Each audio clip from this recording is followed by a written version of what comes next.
Hey, I wanted to talk about basically my insecurities with my like talent, and how I feel like that it's resultant. In my personal experience, I find, I've talked earlier in other videos about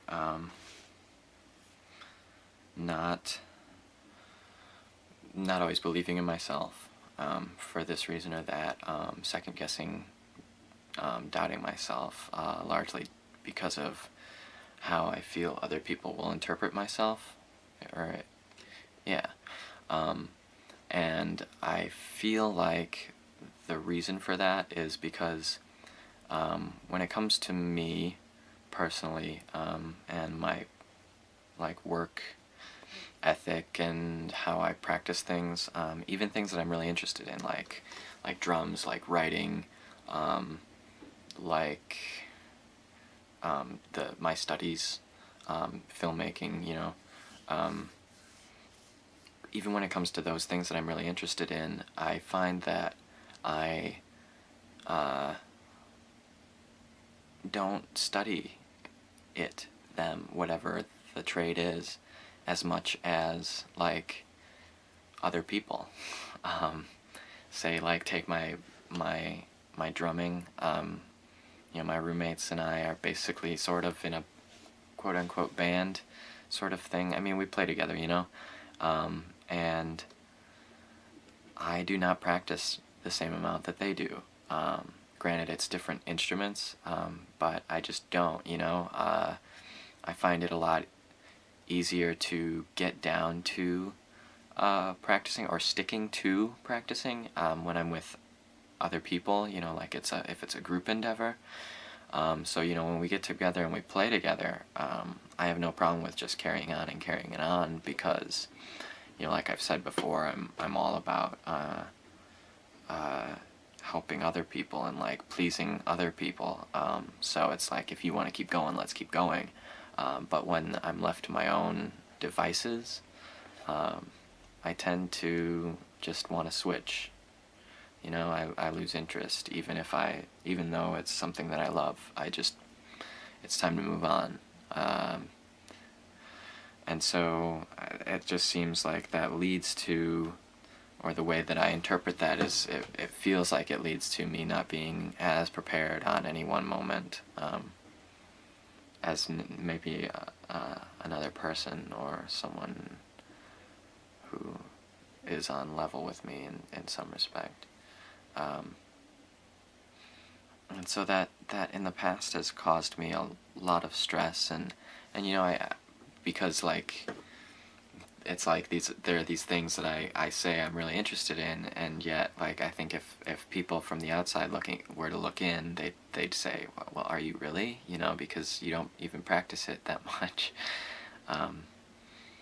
And I think I have, like, at the base I have a certain amount of just natural ability, and I feel like I've always felt kind of guilty for feeling like I just was kind of coasting on that, like I wasn't practicing really hard just because I was sort of good enough at the things to get by, and that kind of is how it continues to be.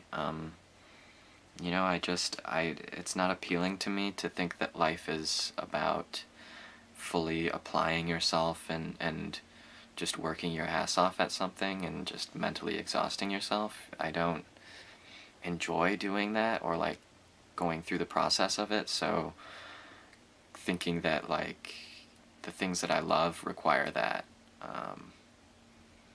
kind of turns me off.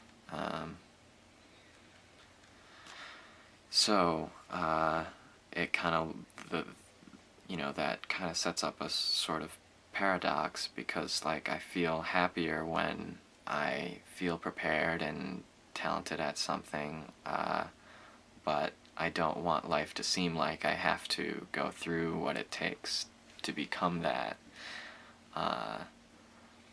So I guess my sort of working solution for that has been to, I guess, shift my way of thinking onto.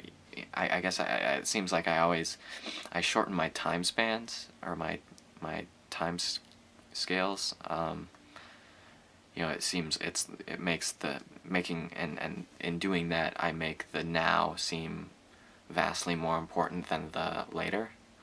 So I'm trying to think of it more like, you know, there are all these different things that I'm interested in, and I'm only 20. I'm turning 21 in like a month, but I'm only 20, and, you know, early 20s, right? And that is very early, you know. I'm at least probably only like a quarter of the way done, you know, if I'm gonna like live long, which, given the fact that I don't take too many huge risks, I believe that that's likely, as long as I don't get like cancer or anything, which actually does seem kind of likely, so I guess it's a toss-up. But yeah, you know, I've got years and years and years to hone these skills. You know, so the little, and I think it helps having shifted my mindset in that direction of saying, like, I don't have to be the master right now. Like, if I were to expect myself to be the master right now, I'd be an idiot. Because I don't have the life experience to really be a master at anything yet. You know, I haven't seen it all yet. And when you go into something you love, something that you want to be really good at, with that sort of sense of humbleness, it makes it a lot easier, at least for me. So, yeah, it's just, I think a lot of people, myself included, have a tendency to, well, you know, it stems from a pride. You know, I have a pride of you know, I want to be the best, I want to be really good, but the fact is, I don't put in hours and hours of work, so I'm not the best. I'll be the best in, you know, several tens of years, when I've put in hours and hours and hours into everything, and then I'll be able to say that I'm really good at a lot of things, you know, and not just one thing. And yeah, so maybe I've gone around in circles here. Maybe you picked something out of that. Maybe this isn't worth it. Let me know whichever one of those options you choose in the comments below. Thanks.